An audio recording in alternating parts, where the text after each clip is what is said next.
Government స్కూల్లో భోజనం చేయాలంటే నిన్న మొన్న కొన్ని అక్కడక్కడ దురదృష్టకర సంఘటనలు, పిల్లలకు ఫుడ్ పాయిజన్ అయింది, లేకపోతే పిల్లల్ని హాస్పిటల్కు తీసుకెళ్ళామని వార్తలు చూసినప్పుడు నాకు చాలా బాధ అవుతుంది. ఎందుకంటే నేను డైట్ ఛార్జెస్ పెంచిన, కాస్మెటిక్ ఛార్జెస్ పెంచిన, ఇవాళ ఎవరైనా ఎంత ఆగర్భ శ్రీమంతుడైనా తినే సన్నబియ్యం ఇవాళ పేదోళ్ళకి ఇచ్చిన పాఠశాలల పిల్లలకు పెట్టమని నేను చెప్పిన. క్వాలిటీ ఫుడ్ ఇవ్వండి అని చెప్పిన. ప్రతి స్కూల్కు ఒక ప్రభుత్వ అధికారికి బాధ్యత ఇచ్చిన.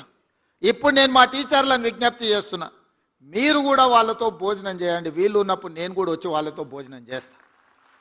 ఎప్పుడైతే టీచర్లం అంటే ఒక కుటుంబ పెద్ద, ఒక తల్లిగానో ఒక తండ్రిగానో తల్లిదండ్రులు మన మీద విశ్వాసం పెట్టుకొని రాత్రి సమయంలో పిల్లలు తల్లిదండ్రుల దగ్గర ఉంటే దినం మొత్తం మన దగ్గరనే ఉంటారు, టీచర్ల దగ్గరనే ఉంటారు.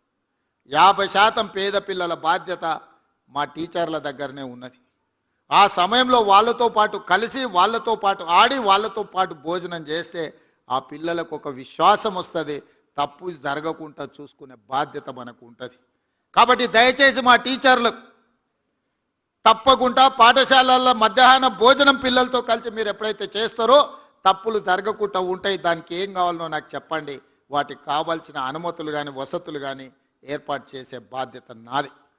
ఎందుకు అని అంటే ఈరోజు ఈ తెలంగాణ ఒక బలమైన తెలంగాణగా నిర్మించాలి అంటే పెద్దలు చెప్పినారు, దేశ భవిష్యత్తు తరగతి గదుల్లోనే ఉంది అని. మరి ఇవాళ తెలంగాణ భవిష్యత్తు కూడా తరగతి గదుల్లోనే ఉంది.